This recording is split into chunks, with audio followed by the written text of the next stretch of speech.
네, 오늘의 시는 정말 짧은 시인데요. 아주 긴 시 같기도 한 그런 느낌이에요. 제목이 시인인데 저는 처음에 시를 쓰는 사람 시인인 줄 알았더니 이 시인이 다른 시인일 수도 있구나 그런 생각이 들었던 시예요. 우리 같이 한번 읽어보도록 하겠습니다. 시작. 배고플 때 지던 짐 배부르니 못 지겠네. 주원규 목사님께서 한번 읽어주시겠어요? 낭독을. 네. 네, 어떻게 본인은 시인 하십니까? 네. 우리 이 시를 읽는 동안에 우리 배원정 PD님께서 미국에서 오셨어요.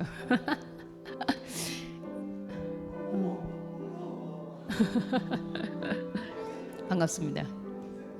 배원정 PD님이 아니죠, 이제 교수님이시죠. 네, 배 교수님께서. 근데 뭐 한국에 있을 때랑 별로 달라진 게 없는데 반갑습니다. 주영규 목사님이야말로 제가 볼 때는 이 시를 스스로 고백할 때 좀 많이 찔리는 분이 아닌가. 마이크가 울려요?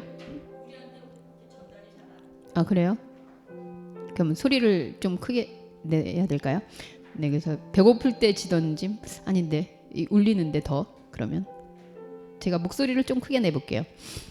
자, 배고플 때 지던 짐 배부르니 못 지겠네. 뭐 여기다 넣어보면 별의별 게 다 있을 것 같아요. 예. 자던 잠도 사실은 배고프고 힘들 때는 막 그렇게 잘 자다가 또 배부르고 막 잘 살게 되면 또 못 자는 사람이 훨씬 많은 것 같기도 하고요. 그래서 이 시인이 시인으로서 김용택 시인도 사실 어떻게 보면 성공한 시인이잖아요. 아마 돈 잘 버실 거예요. 그래서 아마 배고플 때 써지던 시가 배부르니 못 써지겠네 하는 고백도 있을 것 같고, 여러분들에게는 어떤지 모르겠습니다. 배고플 때와 배부르니 정말 내가 해야만 하는 혹은 해왔던 것들인데 이게 낯설어지는 것들이 있지 않나 이런 생각이 드네요. 우리 배원정 교수님은 어떻게 미국 간이 예전에 하던 것들 뭐 좀 달라진 거 많이 있습니까? 특별히. 근데 굉장히 동안이 되셨네요. 네. 학생들과 함께 하더니 거의 교수가 아니라 학생으로 온 줄. 아니 왜 이렇게 그냥 좀 슬림해진 것 같기도 하고 얼굴이 너무 동안이 됐는데.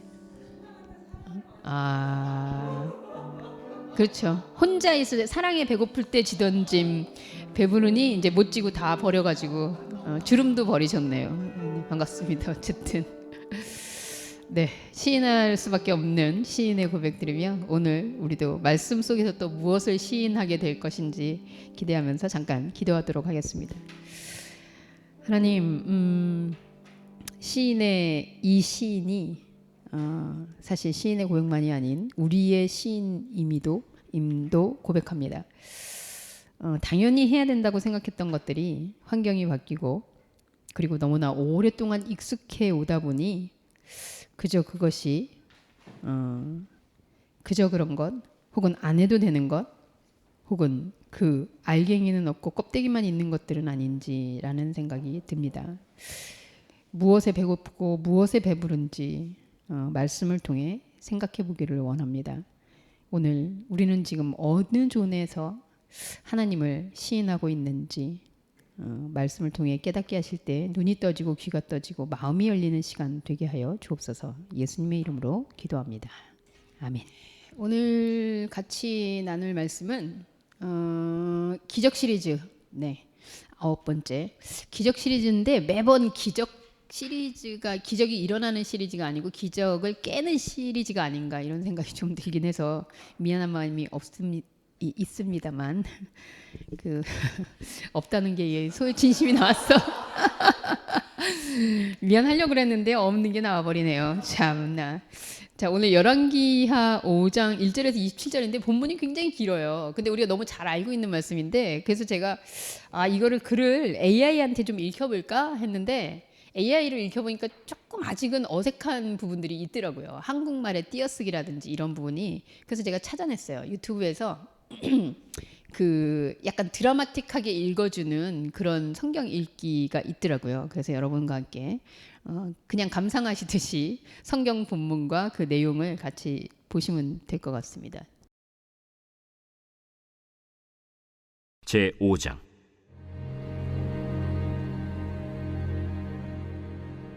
아람 왕의 군대 장관 나아만은 그의 주인 앞에서 크고 존귀한 자니 이는 여호와께서 전에 그에게 아람을 구원하게 하셨습니다.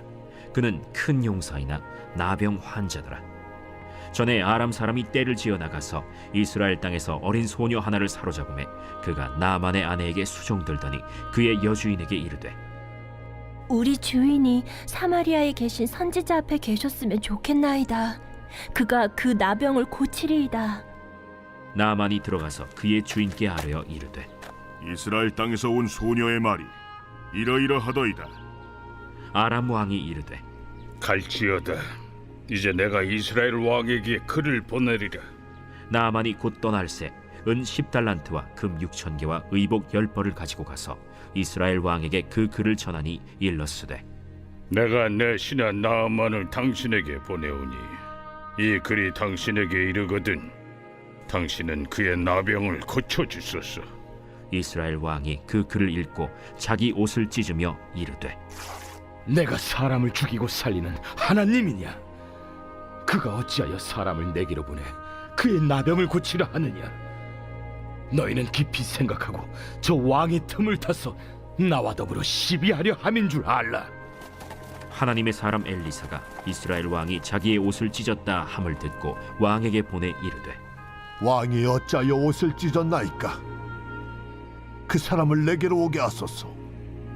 그가 이스라엘 중에 선지자가 있는 줄을 알리이다.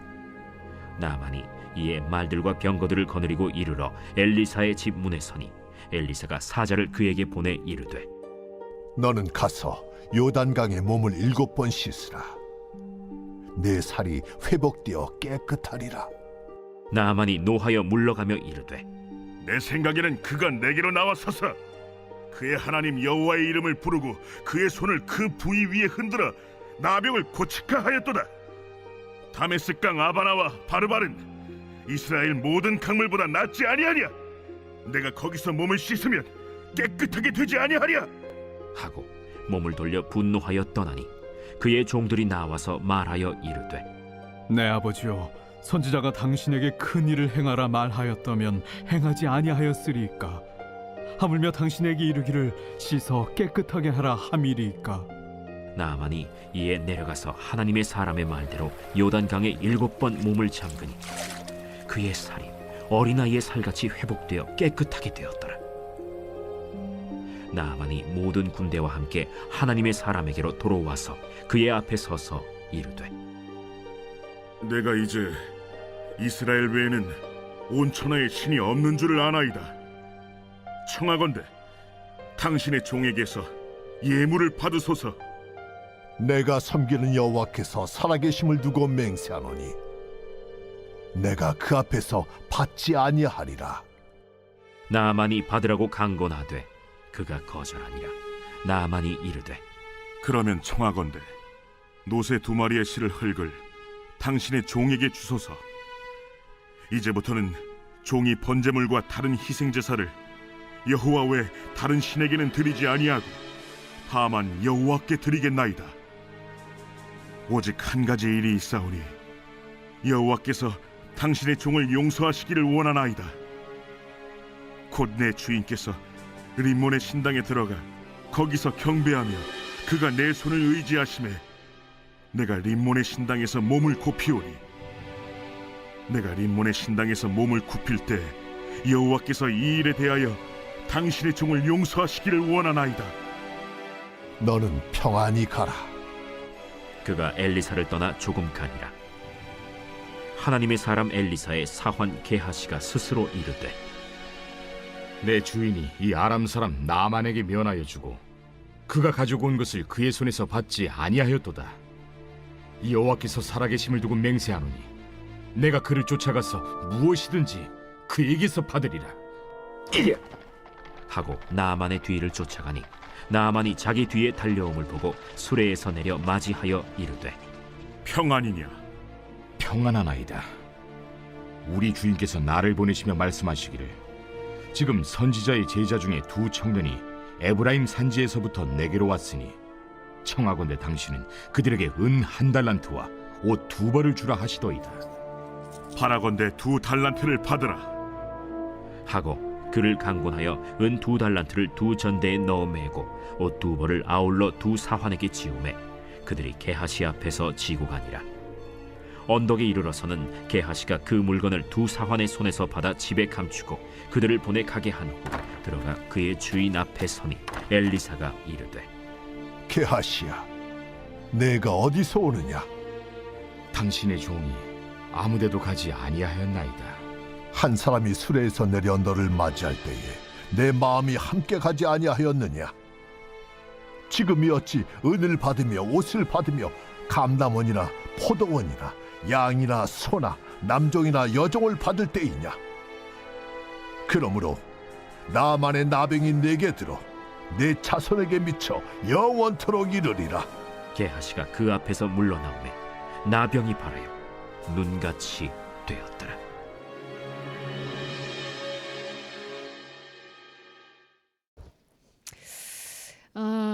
뭐 예전부터 교회를 다녔던 사람들이라면 한 번쯤 들어본 이야기. 그래서 어떻게 보면 나아만이 이 나병이라는 데서 낫는 그 기적 같은 사건의 기록으로 우리는 기억하고 있는데요. 본문을 다시 찬찬히 읽어보면서 여러 가지 생각들이 좀 들었어요. 그래서 여러분들 주보에 제가 좀 우리가 생각해 볼 만한 것들을 요약해서 정리를 좀 했습니다.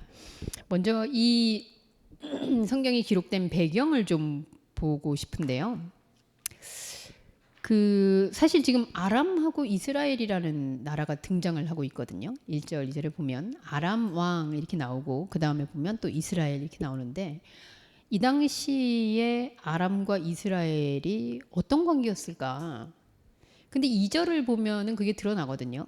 그러니까 여종 하나를 사실 모시고 간 게 아니라 여종을 포로로 데려가는 걸 보면 이스라엘하고 아람은 적대적 갈등 관계에 있었고 그리고 잦은 전쟁으로 인해서 이스라엘이 사실 아람에게 많이 괴로움을 받고 있던 때였던 것 같아요.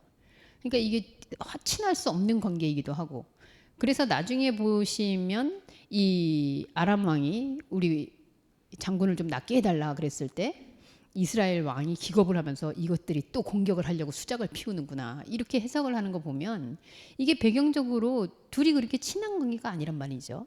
근데 적어도 편지를 보내면 읽을 수 있고 하는 이런 소통의 구조는 있었나 봐요. 그래서 하여튼 이런 적대적 갈등 관계에 있는 상황이고요. 국가적으로는 그런 배경인데 개인적으로 그걸 좁혀보면 이 나아만이라는 인물의 집 안에 그래서 포로로 잡아온 그 여종 그것도 어린 여종이라고 돼 있거든요. 그 여종하고 시작된 이야기로부터 이 사건이 전개가 됩니다. 이런 배경을 봤을 때 저는 이런 부분들을 좀 우리가 눈여겨봐야 되지 않나. 탐구 부분에 보시면 아람과 이스라엘이 지금 동시에 한 사건을 대하고 있는데 이거를 보는 인물들이라든지 또 인물들의 관계라든지 인물들의 관점이라든지 이게 굉장히 차이가 나거든요. 그래서 어떤 차이로 이것들이 기록되고 있을까 하는 부분을 좀 봤으면 좋겠고요. 제가 이렇게 얘기하다 보니 무슨 국어 1타 강사 뭐 이렇게 주제 찾기 이런 것 같은데 그런 거 아닙니다, 여러분. 네, 이 똑같은 저는 성경 기자가 분명히 의도를 가지고 쓰지 않았나 이렇게 대비하면서 아람의 왕, 이스라엘의 왕, 그리고 아람의 나아만, 그리고 이쪽에 엘리야, 그리고 여기에는 여종, 여기에는 사환 게하시 이렇게 해서 굉장히 대비적이면서도 그 역할들이 굉장히 특징들이 분명하게 기록되고 있다는 거예요. 그래서 그 부분에 대해서 사실 제가 여러분들을 또 다시 토론을 좀 시키고 싶지만 오늘 이 이후에 우리 주원 교사님께서 또 영어 촬영을 하신대요. 그래서 우리 배려하는 마음으로 오늘은 토론을 길게 하지 않고 제가 일단 나가보도록 하겠습니다. 먼저는 이 아람과 이스라엘의 차이에서 그 인물들 전에 하나 요 사건부터 한번 보죠. 자, 일단 저는 가장 궁금했던 게 나병에 걸렸어요. 이 나아만이라는 장군이. 나아만이라는 장군이 나병에 걸렸는데 뜻밖에도 이 여종이 우리 이 주인이 났으면 좋겠다. 여기 우리 주인이라고 나오거든요. 근데 이 여종은 자기가 적대국에 잡혀온 거를 기억을 못하는지 우리 주인 이렇게 얘기를 해요. 그런데 이 나병이라는 거를 이스라엘에도 이 나병이라고 기록된 병들이 있잖아요. 여러분들이 한번 떠올려 보세요. 이스라엘에서는 나병을 어떻게 생각하고 있나? 그 당시 구약 당시에 네, 구약학 박사님께서 앉아 계십니다만, 네, 이스라엘에서 나병 그러면 우리가 알기로 이스라엘은 나병 환자에 대해서 어떻게 대했던 그리고 어떤 사회적 통념을 가지고 있었는지 기억이 나십니까? 우리 영현님 똘똘한 안경을 쓰시고 피해 격리시켜야죠. 그리고 우리 인선님 나병 환자 그러면 떠오르는 저주, 저주받은. 이거는 어떻게 보면 이게 그렇죠. 저주라 하면 하나님한테 버림받은 뭐 이럴 수 있고.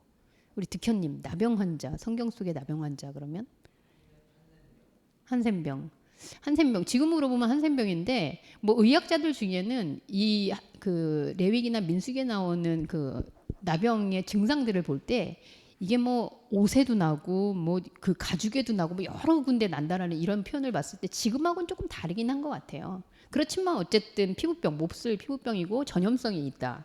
자, 그래서 거의 격리시켜 놓고 사회적으로는 여러분 이 뭐 장군은커녕 지금 이 나아만은 거의 왕 다음에 2인자급이거든요. 그리고 이 사람 굉장히 부자고 그리고 전쟁에 나가는 국가 공무원이고 근데 나병 환자란 말이죠. 그럼 저는 그런 생각이에요. 아니 이 아람에서도 이 나병은 굉장히 이 사람들로부터 걱정을 듣고 위험하다는 그런 생각이 있으니까 이렇게 고침을 받도록 도움을 주려고 주변에 사람들이 그럴 텐데 이스라엘에서는 저주받은 질병, 하나님으로부터 버림받은 자, 그리고 격리되어 있어야 할 사람, 사람들이 상종 안 해야 될 사람. 그렇다면 그냥 우리 그냥 일반의 수준에서 어디가 더 좋은 나라입니까? 이 사람을 대하는, 이 환자를 대하는 태도가 저는 왜 한 곳에서는 이렇게 저주받고 완전히 일반 생활을 할 수 없는 사람으로 치부하는 이 병이 아람에서는 출세를 하거나 뭐 이 사람이 자기 실현을 하거나 뭐 가정을 갖거나 하는데 지금 전혀 문제가 없거든요. 그럼 이스라엘에서만 그런 병입니까? 이게 다른 나병일까요? 그래서 저도 그런 생각했어요. 사실은 제가 지난 한 주간 동안 자가격리를 했습니다. 코로나였더군요. 근데 격리라는 게 격리의 목적이 보호에 있잖아요. 내가 스스로 자가 격리를 하는 이유는 이게 전염성이 있을 수 있으니 다른 사람들하고 가능하면 접촉을 안 해야 되겠다. 그래서 나도 보호하고 그들도 보호하고. 성경에서 만약에 나병을 이렇게 격리, 근데 사실 찾아보면 이 나병 환자에 대한 해석에 대해서는 우리가 좀 더 고려해야 될 것이 많이 있습니다만 어쨌든 다 치부하고 격리를 한다. 라고 하는 차원은 제가 볼 때 아람에서 이렇게 사람들이 이런 병이 있지만 이거를 치유하기를 원하지만 안 되더라도 사회적으로 생활하는데 문제가 없는 것을 보면 원래 하나님의 격리를 하도록 했던 것도 이걸 저주하고 우리 가까이 못 오게 하고 그 사람들은 죄 지은 사람들이 나가라가 아니라 그들을 따로 보호하고 그들을 어떻게 하든지 회복시키고 그런 부분에 있어서 같이 함께 하라는 의미가 아니었을까라는 생각이 드는 거예요. 제가 볼 때는 저는 만약에 우리 식구 중에서 이렇게 해서 그죠? 예전에도 우리 신원이가 코로나 기간에 우리 한국에 와 있었습니다만 이게 나라별로 병을 대하는 태도가 너무 다르잖아요.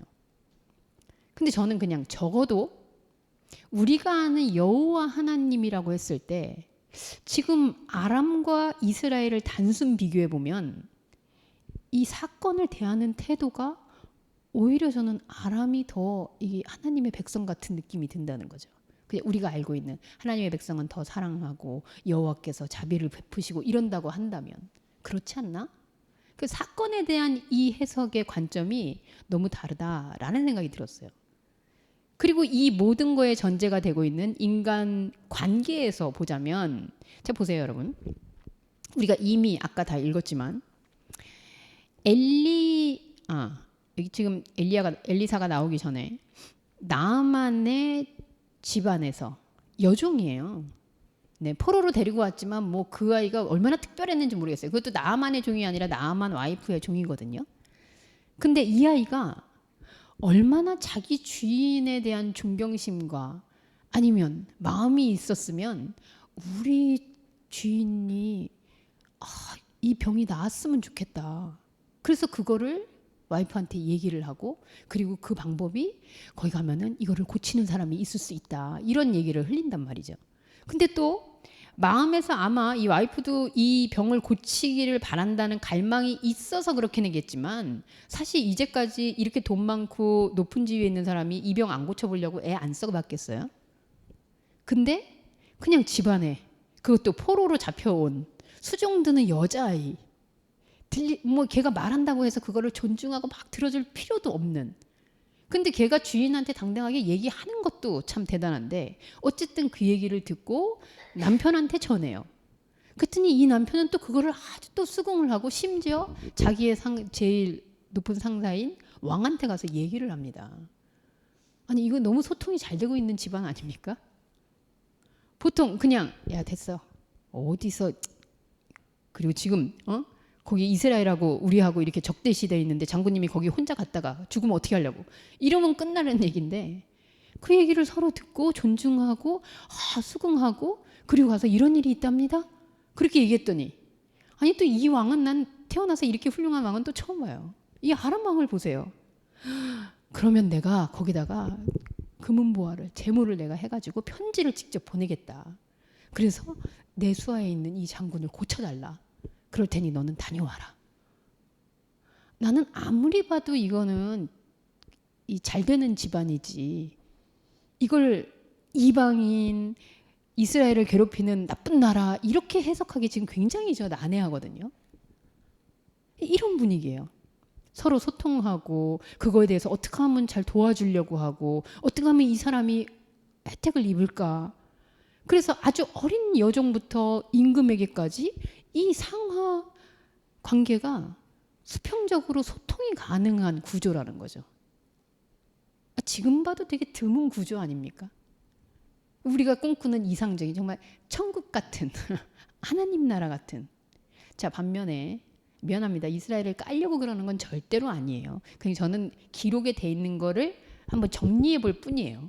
그런데 반면, 자, 이 이야기를 들은, 그리고 그 글을 아람 왕으로부터 받은 이스라엘의 왕은 기겁을 합니다. 그리고 막 옷을 찢고 막 이제 막 난리가 났어요. 이것들이 이렇게 아니 내가 무슨 하나님이야? 나병을 무슨 수로 나보고 고치려는 거야? 우리나라에 그렇게 고칠 사람이 어디 있다는 거야? 열불을 내면서 지금 분명히 이건 전쟁 쳐들어오려고 하는 수단이다.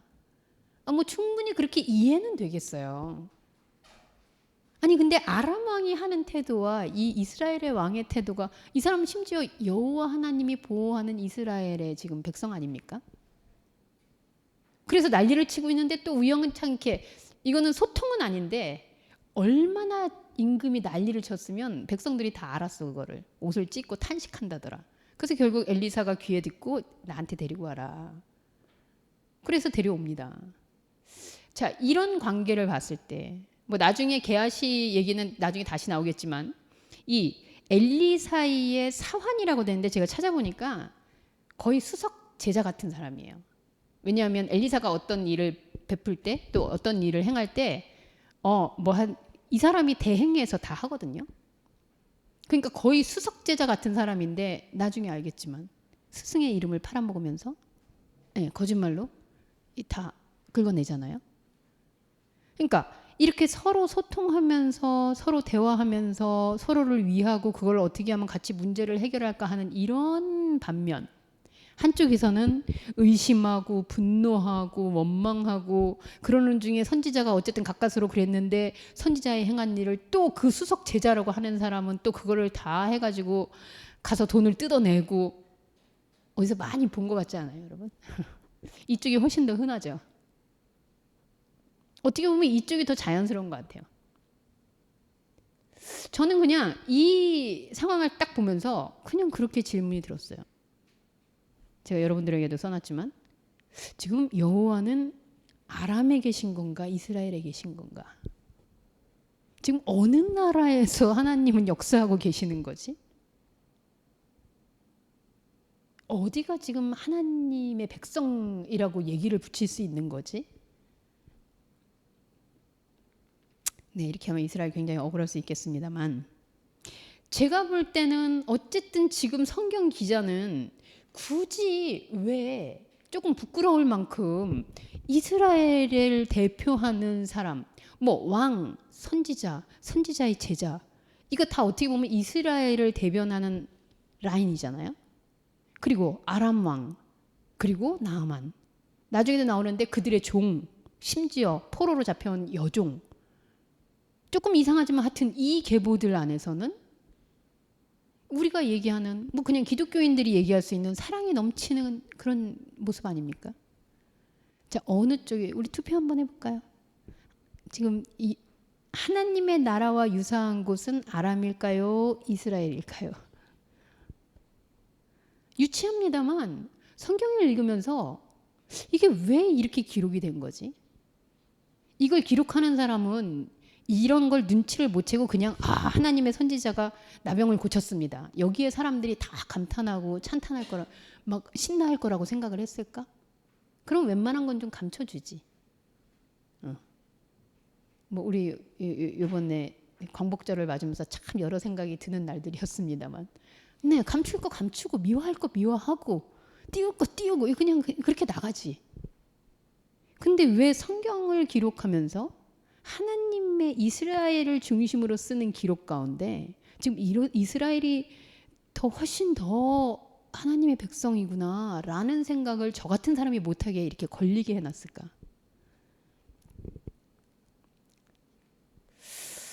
어쨌든 아람과 이스라엘을 봤을 때 인물에 있어서도 관계에 있어서도 관점에 있어서도 이 모든 인식의 구조가 지금 이스라엘 백성이 어떤 상태구나를 그들이 이방이라고 부르고 그들이 적이라고 부르고 그리고 그들이 불신자라고 부르는 여호와를 모른다라고 부르는 이 아람을 통해서 오히려 더 극명하게 드러나고 있구나라는 생각을 하게 돼요. 그래서 저는 감히 여호와는 지금 어디에 계신가? 심지어 이런 말도 있긴 합니다. 1절에 보시면 1절에 오시면 아람 왕 군대장관 나아만은 그 주인 앞에서 크고 존귀한 자니. 요 대목이 참 희한해요. 여호와께서 전에 그에게 아람을 구원하게 하셨다. 네, 아람을 어디서 구원했을까요, 여러분? 2절에 바로 이스라엘에서 그 어린 소녀 데려오는 거 보면 이스라엘에서 이긴 거예요. 이스라엘하고 아람하고 전쟁했는데 아람이 이겼거든요. 근데 성경 기자가 지금 딴 사람도 아니고 여호와께서 전에 아람을 나아만이 구원하게 했다는 거예요. 아니 여호와가 적군에 가가지고 적군 이기게 편드는 거 이거 되는 거예요? 이거 반칙 아닙니까? 이스라엘을 이기게 하셨더라. 이렇게 돼야 아멘 할렐루야가 나오는 거지. 지금 여호와께서 전에 어떻게 나아만을 통해서 이스라엘하고에 있는 전쟁에서 아람을 이기게 할 수 있다는 겁니까? 여러분 저만 이렇게 아하방처럼 의심이 많은 사람일까요? 여러분은 너무 그래도 하나님은 이스라엘에 이러고 계시나요? 저만 자꾸 이렇게 반론을 제기하는 겁니까? 여러분 저는 지금 문장을 읽고 있습니다. 텍스트를. 자, 이런 부분들을 보면서 성경 기자는 과연 여기서 어떤 이야기를 하고 싶은 걸까? 그런 생각이 저는 들었어요. 단순히 나아만이라는 이방 사람이 이스라엘에 와서 이스라엘의 선지자에게 그렇게 하나님의 뜻을 받고 고침받고 그리고 돌아가서 하나님을 잘 섬기는 자가 되었더라. 이런 동화 같은 이야기가 아니라는 거죠. 왜냐하면 이 이야기를 통해서 중요한 거는 주인공은 언제나 이스라엘인데 이스라엘이 어떠함이 드러나고 있기 때문에 뭐 이런 거죠. 우리 배 교수님 한국에 얼마 동안 계십니까? 석 달? 되게 오래 계시네. 네. 그 어쨌든 석 달 동안 얼마나 바쁘시겠어요. 근데 그런 와중에 지금 오늘 우리 아트교회를 왔단 말이죠. 이거는 무슨 사인일까요? 과연 그 배원정이라는 마음 속에는 무엇이 있는 걸까? 뭐 생각해보면 알잖아요. 주목사님하고 되게 친한가 보다. 아니면 설마 어제 뭐 부부싸움에서 화딱지 나서 여길 와야지 한 건 아닐 테고 진작부터 온다 그랬으니까. 그러니까 어떤 사건이 일어나고 현상을 보면서 우리는 추론하게 돼요. 지금 그게 관계가 어떻구나. 지금 이게 그래서 여러분 우리 그런 얘기 하잖아요. 꼴이 잘 돌아간다. 뭐 잘 보인다. 뭐 이런 얘기 하는데 이런 정황을 봤을 때 지금 이스라엘이라는 상태는 어떤 상태인가를 아람이라는 이스라엘의 외적인 부분에서 오히려 거울처럼 보게 된다라는 거죠. 자, 이 사건의 해결을 한번 봅시다. 안타까워서 어쨌든 전염병을 가져왔어요. 근데 이 나아만이 여종의 말을 듣고 그렇게 온 것도 대단하지만 처음에 반응을 보이는 걸 보면 사실 이제 요단강 가서 몸을 7번 씻으라 이렇게 얘기를 했더니 근데 오욱하는 거 보면 이 사람도 승깔이 있는 사람이에요. 그렇게 막 인자하고 그렇게 그런 사람은 아닌 것 같아요. 그리고 뭐 당연하겠죠. 야, 내가 왔는데 얼굴도 안 보여주고 지금 나보고 강물에 가서 씻고 가라고. 그것도 7번? 우리 주원경 목사님도 만약에 나만이었으면 그랬겠죠. 그리고 종들이 붙잡아서도 그냥 갔겠죠. 주원경 목사님을 비난하는 거 아닙니다. 네, 저는 그랬을 것 같아요. 근데 또 종들이 와서 그 나아만의 종들이 와. 근데 나아만은 종들의 얘기를 이상하리만침 너무 잘 들어요. 이게 뭐 자식의 말도 아니고 뭐 와이프 말은 들었다고 치고 이 종들이 와서 또 표현도 그렇습니다. 아버지요. 근데 뭐 주인을 그렇게 부를 수 있습니다만 굳이 나의 주인이시여 이러지 않고 아버지요. 그러면서 그 종들이 설득을 해요. 그죠? 더 큰 일, 어려운 일 하라 그랬어도 우리 들으러 오지 않았냐. 그냥 가지 말고 씻고 가자. 그랬더니 가서 씻고 그랬더니 나아요. 그랬더니 또 이분이 또 막 설레발을 하면서 결론적으로는 단순히 내 몸이 씻겼다가 아니라 내 여종이 얘기하던 그 하나님의 사람이라는 사람에 의해서 결국은 하나님의 사람이라는 건 하나님의 계보인데 내가 하나님에 의해서 이렇게 고침을 받았구나. 그래서 여기서 사실은 내심 개종을 합니다. 그리고 약속하잖아요. 나 이제 돌아가서도 여호와 하나님만을 섬기겠다. 근데 이 사람 매너가 얼마나 훌륭한지 여러분 좀 눈여겨봐 주세요. 저는 정말 감탄했어요. 내가 가서 이전이네요. 18절. 근데 내가 돌아가는데 나 한 가지 지금 고민이 있는데 좀 봐주면 좋겠다. 나 돌아가면 우리나라는 종교가 이 여호와 신앙이 아니다. 그 림몬이라는 그죠? 그런 신을 섬기고 있는데 공무원이니까 나 가서 이렇게 국기에 대한 경례하듯이 그렇게 해야 된다. 근데 그때 가서 할 때 내가 마음은 여호와를 섬기고 있지만 현실적으로는 우리나라의 그 사회상과 여러 가지 이런 것들을 봤을 때 나 거기 가서 절 안 할 수가 없다. 그러니 너 하나님한테 잘 이렇게 얘기해서 내가 혹시 그러더라도 내 마음은 여호와께 있는데 그냥 표현으로만 그렇게 하는 거라는 걸 이해해 주기 바란다. 저는 이렇게 지혜로운 사람은 정말 드물게 본 것 같아요. 제가 종종 보는 프로그램 중에 나는 솔로라고 있습니다. 내가 뭐 제가 솔로는 아닙니다만 네, 주목사님의 추천을 받고 보기 시작했던 프로그램인데 지난주에 두 번째 돌싱 특집이 시작됐어요. 근데 그 중에 2-3명이 돌싱의 사유가 종교 문제였어요. 네. 근데 그 종교에는 다 우리 기독교가 포함되어 있더군요.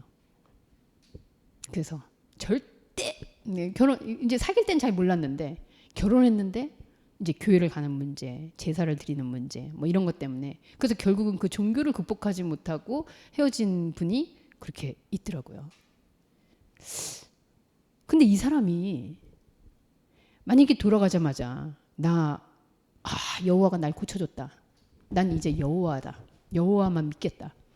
난리 나는 거죠 이제. 그 집안 또 임금은 또 어쩌라고요. 그 임금은 지금 막 금은보화까지 해가지고 가서 병 고치고 그리고 돌아와서 우리 잘 살아보자 했더니 갑자기 개종한다 그러고 막 배신하고, 이게 얼마나 이게 사건이에요. 근데 이 사람이 이런 말을 할 줄 안다는 게 저는 너무 지혜롭다는 생각이 드는 거예요. 이게 타협 아니냐. 아니 지금 주변에 자기밖에 모르잖아. 자기 안에 들어온 여호와의 경험이 자기밖에 모르잖아. 남들은 지금 모르잖아요. 그냥 병이 나았다 뿐인데. 그래서 이렇게 사전에 내가 너무 미안하다. 나 이럴 수 있다. 현상에 대해서, 현상의 질서들에 대해서 뭐 이 사람 이렇게 보니까 지혜롭게 풀어갔을 것 같아요. 그런데 이렇게 내가 사회적인 일과 현상적인 일과 이런 부분들에 대해서 내가 이렇게 질서를 지켜야만 하니 이런 부분에 대해서 내 마음을 알아주시오. 그렇게 하고 돌아갑니다. 그리고 마지막 인물 게하시가 등장하죠. 근데 저는 게하시가 참 이 사람도 대단한 게, 하나님의 사람 엘리사의 사환 게하시가 20절이에요. 스스로 이르되 내 주인이 이 아람 사람 나아만에게 면하여 주고 그가 가지고 온 것을 그의 손에 받지 아니하였도다. 자, 여기부터 같이 읽어보죠. 시작. 여호와께서 살아계심을 두고 맹세하노니 내가 그를 쫓아가서 무엇이든지 그에게 받으리라. 저 구약 성경 잘 몰라서 그러는데요. 네, 목사님 계시니까 여쭤봐야지. 왜 여호와께서 살아계심을 두고 맹세하노니라는 문구가 여기 들어가는 걸까요? 그냥 지가 가서 받아오면 되지. 굳이 여호와를 동업자로 이끌어가지고 지금 가서 돈 받아와야겠다 하는데 여호와께서 살아계심을 두고 맹세하노니, 이건 무슨 의미일까요? 지금 몰라서 진짜 묻는 거예요. 어떻게 생각하십니까? 왜 이렇게 오바해? 아니 내가 마음으로 야 이거 진짜 너무, 저 사람 너무 모르는 거 아니야? 우리 스승 진짜 장사 못하네. 이럴 때 정말 우리 꾀죄죄 해가지고 정말. 근데 이 제가 아까 성경 우리 그 영상으로 보는 성경 보면서 이거 상당히 고증이 있구나. 왜냐면 엘리사가 대머리였잖아요. 근데 또 대머리 그림으로 이렇게 나오더라고요. 그 어쨌든 그냥 돈 받으러 간다 그러면 되는데 찔리지도 않나? 여호와께서 살아계심을 두고 맹세하노니 내가 꼭 가서 받아오리라. 아니 여호와가 무슨 하여튼 그러니까 이 사람의 마음속에 이미 선지자는 어떤 역할을 하고 있고, 이스라엘에서 지금 선지자 엘리사는 아니더라도 그 후계자들은 지금 어떤 모양새로 이 종교 장사를 하고 있는지가 대충 보이지 않습니까? 그래서 자기 스승이 그렇게 하지 않은 일을 가서 사기치는 거죠. 거짓말을 해가지고. 근데 여기서도 이 아람의 이방이라고 부르는 아람의 나아만은 아주 평안하냐? 야 급하게 오지 마. 너 왜 무슨 일 있니?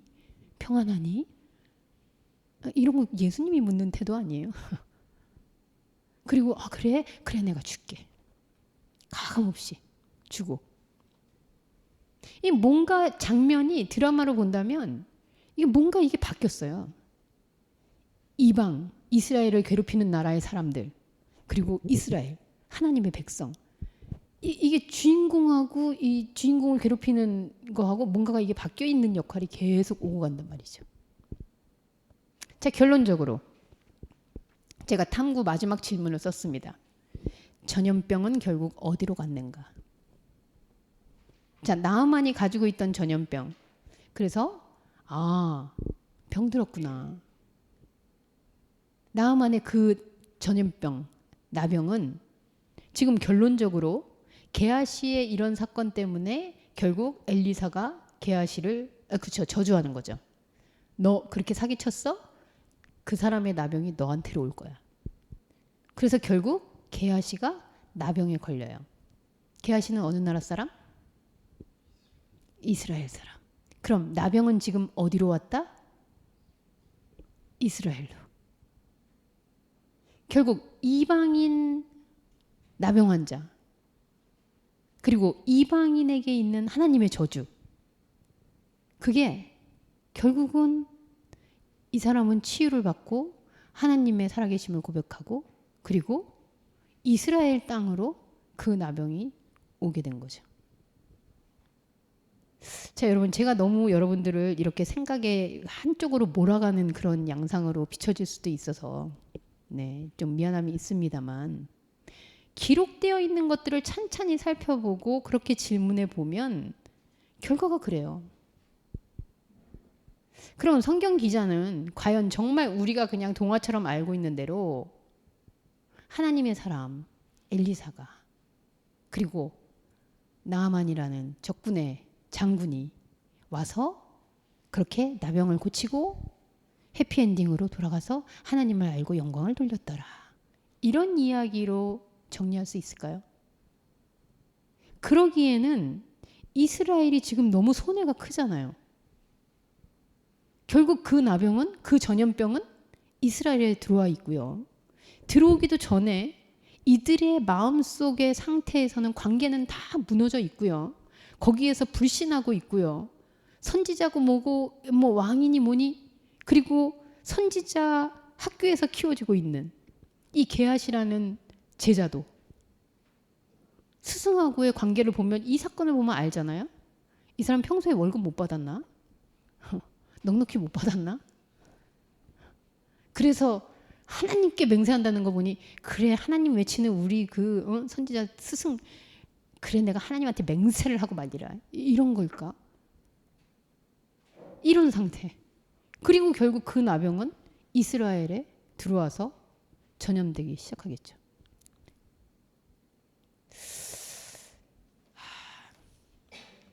네, 저는 아시죠? 정리는 안 하고 그냥 질문만 던져요. 우리가 현실을 살아가는 세계하고 전 다르지 않다고 봅니다. 네.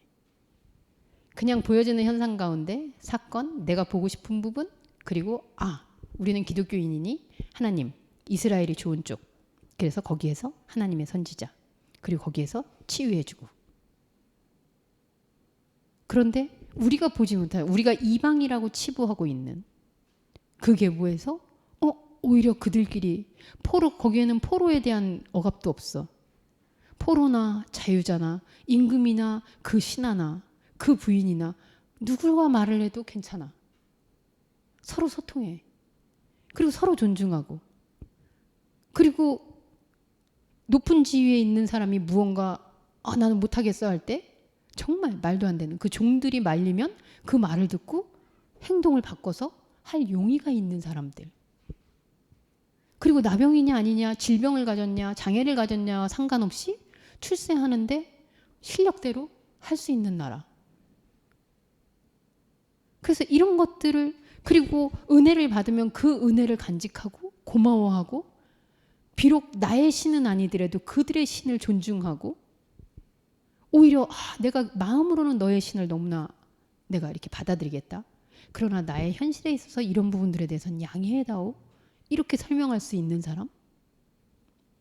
그리고 그것에 대해서 대가를 요구할 때 넉넉히 그 대가에 미리도 가져갔지만, 여러분 그냥 단적으로 봤을 때 어느 쪽이 하나님의 사람의 모습입니까? 라고 하면 하나님을 안 믿는 사람들도 아마도 지금 나아만을 통해서 보고 있는 이쪽 아람의 계보 라인이 오히려 하나님의 사람들의 모습이어야 되지 않나?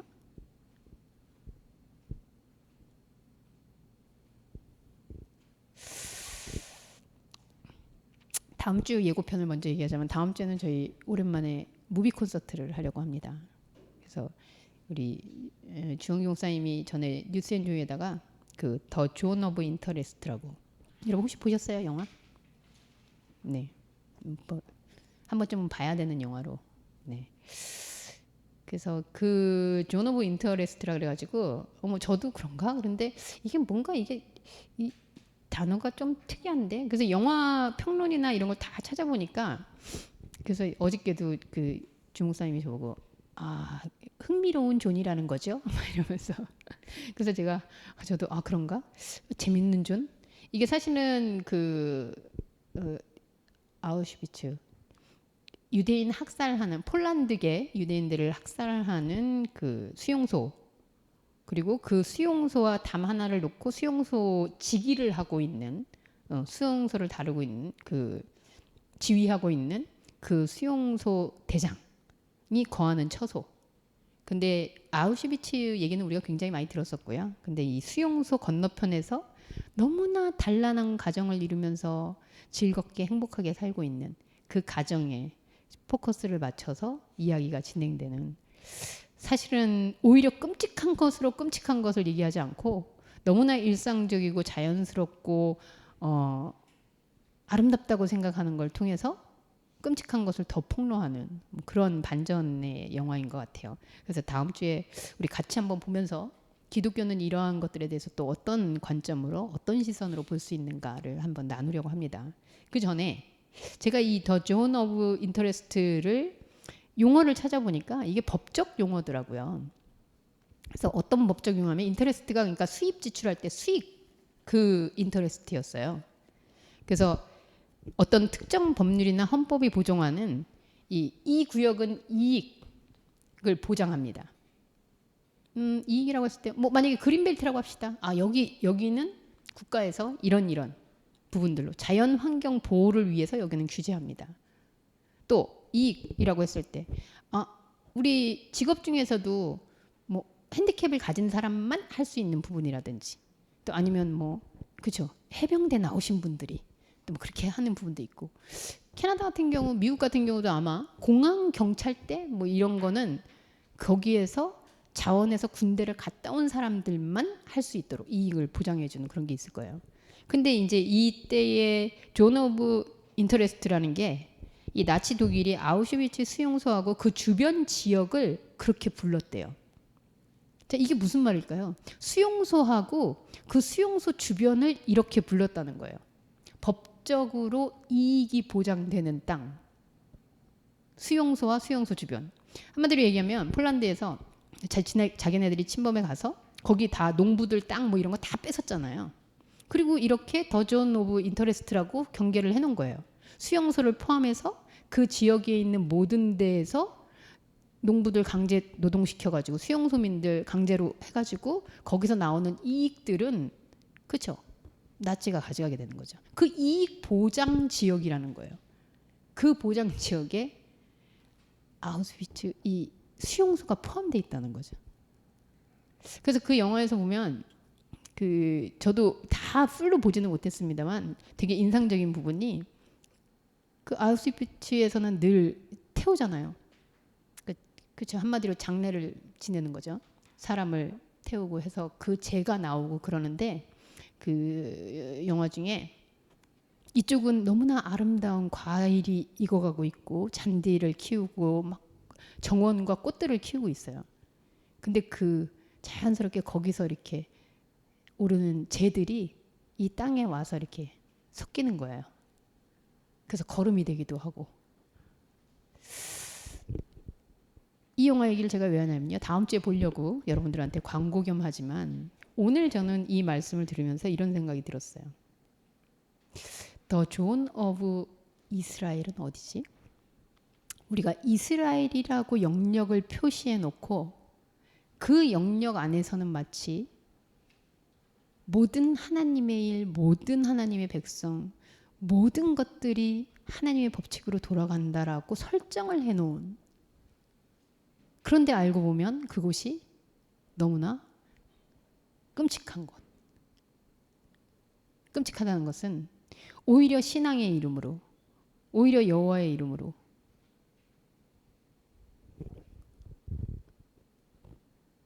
이방이 가지고 있는, 죽어가는 사람들이 가지고 있는, 그 영화에서 작곡한 사람이 그 진짜 수용소 출신의 음악가가 그 영화 음악을 맡았다 그러더라고요. 그래서 그 수용소에서는 음악도 탄생하고 거기에서 정말 한 줄기 빛처럼 사랑도 있고 희망도 보이고, 그런데 이 존이라고 하는 곳은 너무나 확고해 보이지만 그 안엔 생명이 없는, 저는 지금 우리가 이스라엘과 아람을 보면서 이스라엘은 더 존 오브 이스라엘이 됐구나. 그렇게 자기들이 경계를 해놓고 거기에 다 하나님의 일이 일어나고 하나님의 이름으로 행해지는 것 같지만 결국 거기는 소통도 없고, 그리고 거기는 결국 차별과 의심과 불안과 갈등과 사기와 속임수와 그걸 하나님의 조언의 안에서 그 이름을 끊임없이 먼지 풀듯이 그렇게 일으키고 있지 않나?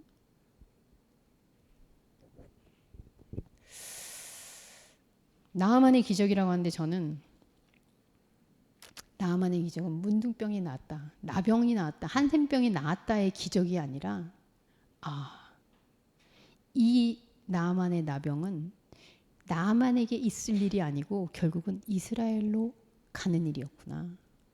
그리고 이스라엘이 지금 영적으로 어떤 상태인지를 이 이방을 통해 보여주는 기적이구나.